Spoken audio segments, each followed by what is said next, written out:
Okay, so today I am sick. Last night at around 9 p.m., I started to feel a little tickle in the back of my throat and in my nasal passages, especially. And I was like, oh, shoot, I'm getting sick. And I was a little bit frustrated because I was like, I've been sick recently, too recently to be sick again. And I'm on the carnivore diet. So I eat exclusively meat or meat products. There are a few exceptions, and those exceptions maybe are the reason that I'm experiencing what I'm experiencing. Nicotine gum is one of them. I have found that nicotine improves my life via alertness. I like being alert, and so I use it throughout the day. It's not like smoking.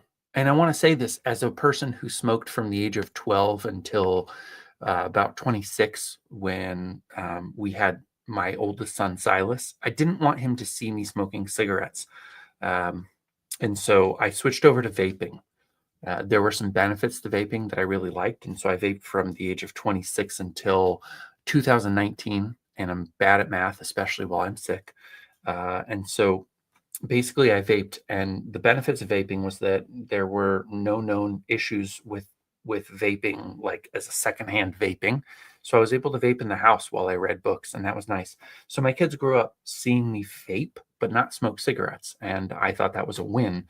You can think whatever you want about it, but I vaped until 2019 or early 2020, and I had weaned myself down to zero nicotine. So all I was doing with vaping was just the oral fixation, the physical habit of bringing it to my mouth. And right around the time the pandemic started, I was working from home, and I had a thought, like, what would happen if I just quit? I was moving into a fast at the time. I was really into fasting, and so I thought, you know what? Every time I fast, I don't think as much about anything else as the fact that I'm hungry. So I decided I would put the vape down. I put it in my sock drawer with the fluid in case I wanted to come back to it, and I just thought, we'll see what happens. A couple of days, couple of weeks, couple of months, no vaping, and my wife didn't even notice that I wasn't vaping. But there I was not doing it. And I realized, okay, no nicotine, no nothing. And I went that way for quite a long time. So zero nicotine, no vaping. I left the fluid there. I did eventually get rid of the mod, which is the thing that you use to vape with. It's called a mod, apparently. I got rid of it because I realized I wasn't a vapor anymore. And so, in doing that, I was nicotine free for basically 4 years. And then I started doing the traveling life of a book salesman. Coming back from, I don't think I was doing it as recently as Lubbock, but it was right after Lubbock. It was a show I went to. Lubbock was 12 hours, and I was so tired I had to stop and sleep. There were all kinds of issues there, and so the next time that I was driving back from a show, I went ahead and I grabbed a canister of the nicotine pouches by Zim, and I popped one in, and immediately, from tired to just like, woo, I'm here, I'm ready, I'm alert, I'm thinking, I'm feeling good. And so from then on, I have been using nicotine in some form. I did pouches for quite a while, realized that I actually prefer the gum. I like to chew. So I'll have a piece of nicotine gum in, depending on what I'm doing for, hour, 2 hours. I can take it out if I'm tired of chewing, if my jaw's tired. And sometimes I'll go 6 or 8 hours without any nicotine gum. And then I feel like I'm falling asleep at night when I'm sitting down on the couch reading, and I'll throw a piece of nicotine gum in, and boom, I'm alert again.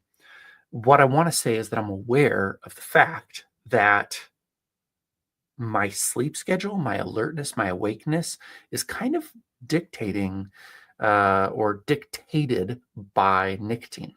So I've been thinking recently about trying to get off nicotine again and see, like, how much is my sleep schedule like? Is the soundness of my sleep affected by the nicotine? Am I actually getting worse sleep because of it? So that's one of the ways that I cheat. I cheat with coffee as well. And we're talking specifically dietary things right now. So for those of you who are writers and are thinking about hacks, I'm talking physical. This is what happens to me.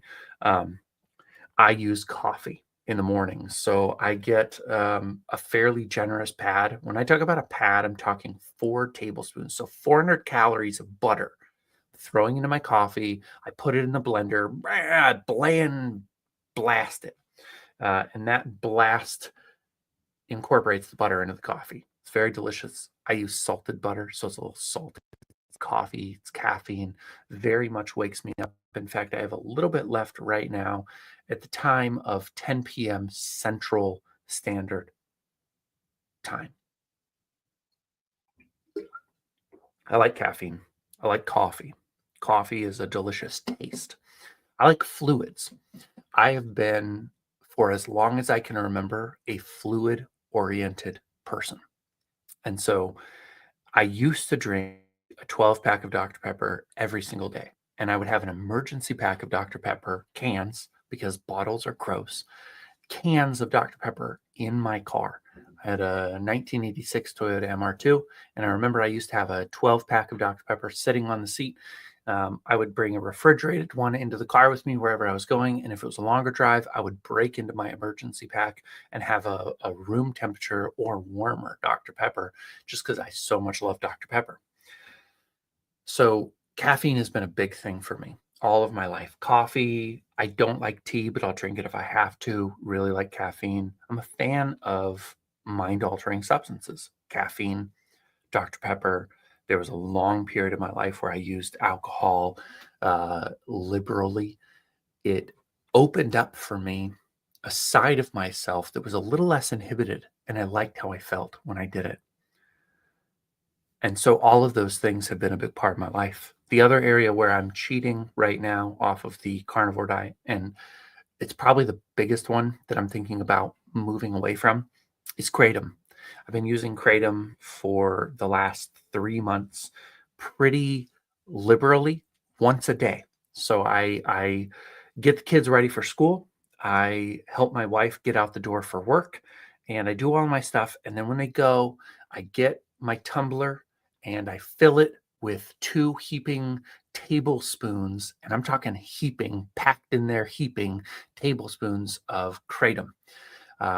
And I shake that up and I get a can of Diet Coke. And what I like to do is I take the tumbler and I take a hit of it, and then I chase it with Diet Coke, and I take a hit of it and I chase it with Diet Coke, and I do that 5 times. And then I pop a piece of nicotine gum and work until I'm ready to do my next hit. Because if you've never used kratom before, and especially the powder or exclusively the powder, because if you're using the pills, you don't taste it. But if you're doing the powder like I am to try to save a little bit of money, it is the most foul tasting bitterness you'll ever experience. It will make you gag, and it's horrible.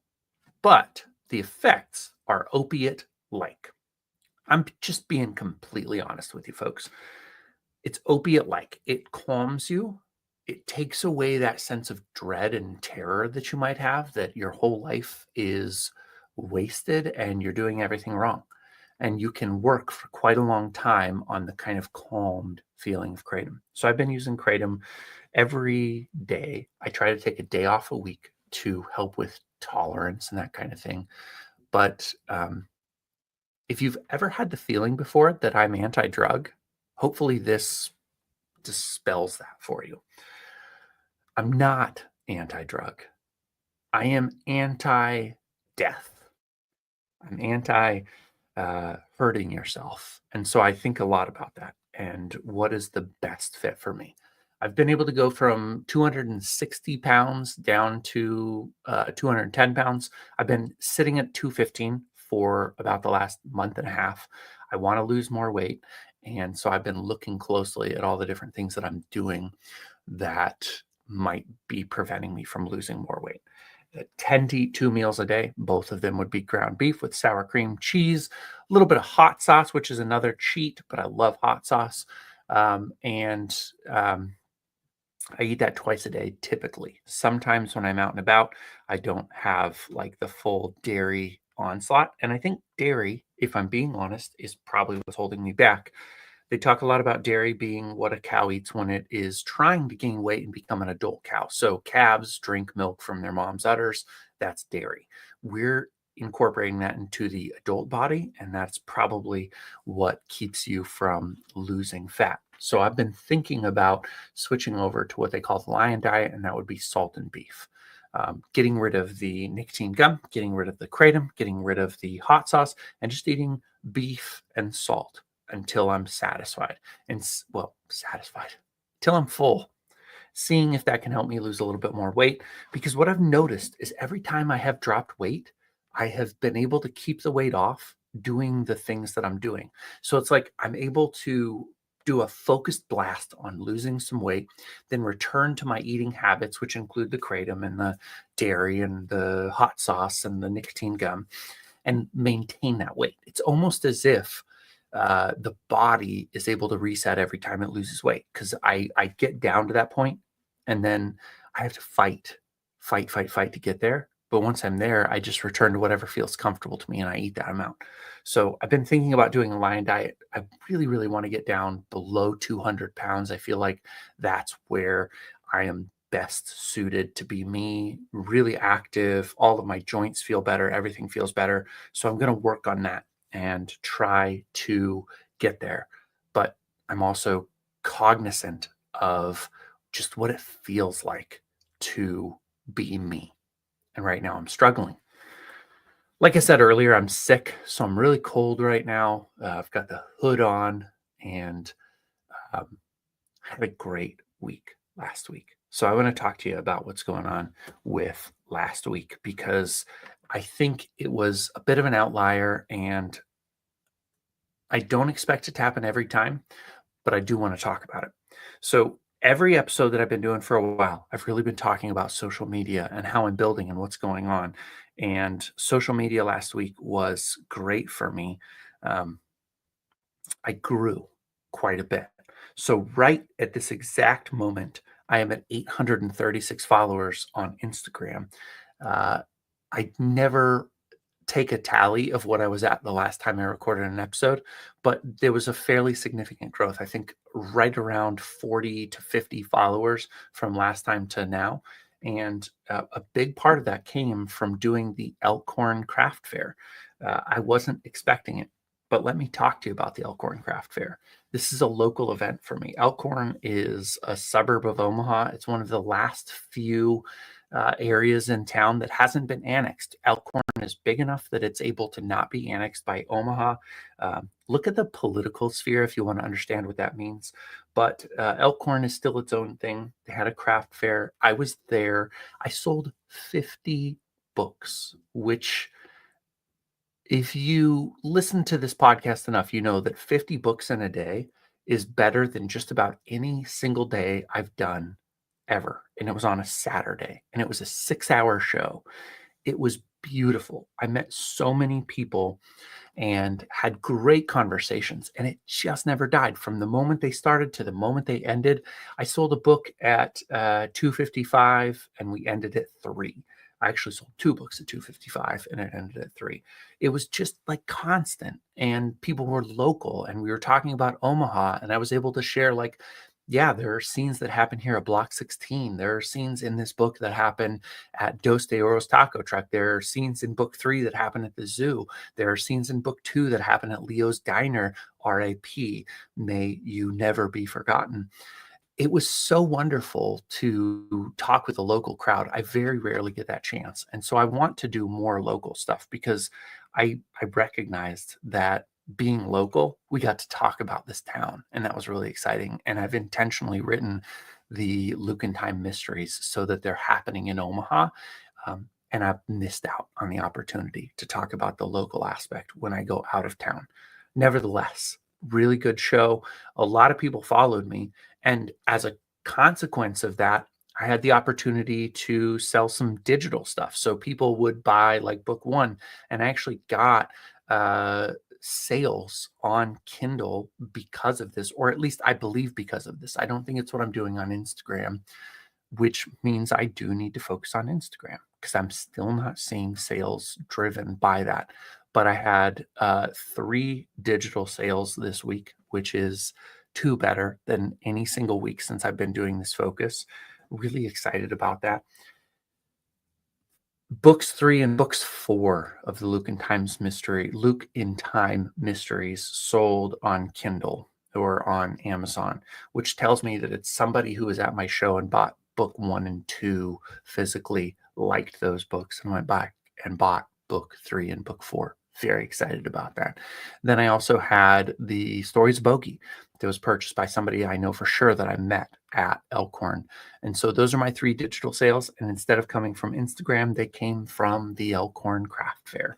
Really happy about that. Well, okay, let me make the caveat. I don't know for sure that book 3 and 4 on Amazon were actually from the Elkhorn Craft Fair because I had all those books available. So it could have been somebody who bought book 1 and 2, read them, loved them, bought them. But either way, it was somebody who bought from me at a show because you don't dive into a series with book 3 and 4. At any rate, really happy with that. Physical sales led to digital sales. That is a huge piece of the puzzle. If I can get more people buying into my books, loving my books, and then buying the rest of them digitally, that helps a ton. So I'm pretty excited about that. But it does mean that Instagram needs to change. So one thing that I'm thinking heavily about this week is I'm going to start doing a series on Instagram. And my guess is it won't work well at first, but maybe it will work well in the long term, is doing right first thing in the morning. Hey guys, this is Jody, and I just wanted to let you know I've got the Luke and Time mysteries. This is day 1 of letting you know the books are out there. If you want to get to know me, this is what the books are about. You can grab them here. And that is what I'm going to focus on. Pardon the train in the background right now. Small town, trains come through all the time. I want to figure out a kind of a scheduled, systematic way to do a reel every day, day 2, day 3, day 4, and really talking about the books and not doing much more and just letting people know they're out there and leaving them a way to get those books. Because I think that over a period of time, familiarity with that format might actually drive purchases. But it needs to be something where I don't expect anything to happen for the first month or 2. Just day 38, day 65. And then maybe eventually people see that and they're like, interesting, I want to check that out. Because what I've been thinking is all of my creative energy and effort should be going into the books. And everything that I'm doing on social media should be a byproduct of writing the books. If I'm creating for you outside of that, then I am stealing from the main goal. So I need to figure out more ways to highlight what's happening with the writing itself. And I need to force myself to write more. So that's what I have been thinking about this week. When I say everything but the kitchen sink this week, that's me talking about my diet. That's me talking about book sales. That's me talking about social media. That's me talking about the fact that in order to do this, there are 1,000 things you have to focus on. And if you focus on all of those things and you don't let any of the balls drop, hopefully eventually you start to see progress. Don't let anything drop. Now, the second piece that I want to talk about is the Mike Tyson fight. My wife actually got annoyed with me because I was sending her so many reels about the fight through Instagram. At night, I would sit down, I would be trying to gather social media for my posts and make sense of the world, that kind of thing. I try not to be a consumer as much as a participant, and then at the highest level, a creator.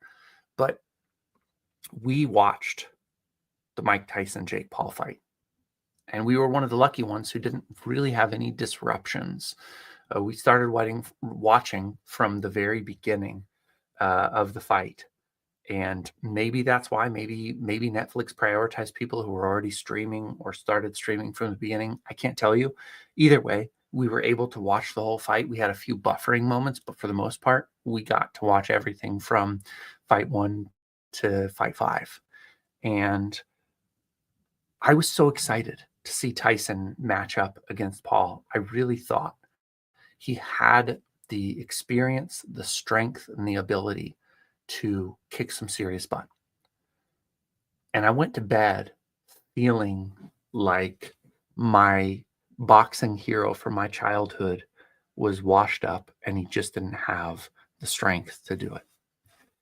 Over the following days, my thought process started to shift, and I thought, yeah, I'm watching replays of moments where it looked like he was ready to throw a punch and held back, where it looked like he was ready to feint and actually took a hit. Why was he biting his gloves so much? And I had prepared a reel that I never actually posted of him talking to a young girl and saying that legacy is BS. And I thought a lot about this fight. And I believe that Mike Tyson did what was best for Mike Tyson, which was he took a $20 million payday by not knocking out Jake Paul. And I thought about myself and I thought, what do we do when the legacy that we want for ourselves is in conflict with the money that we can provide for ourselves and our family? Do we start to write toward market? Do we start to behave in such a way that we take payment over excellence? I don't have the answer. I think I'll talk about that on a future episode, layered in here and there. But I was really sad with the outcome. I'm a big Tyson fan. I actually am a Jake Paul fan as well. I think what he's doing is really impressive. He has conquered social media and created a lot of wealth and attention for himself. But in the boxing arena, I think Tyson was the better guy. So I feel sad still that he didn't walk away with the win. We'll talk to you again next week. Keep it real, get writing, get selling some books.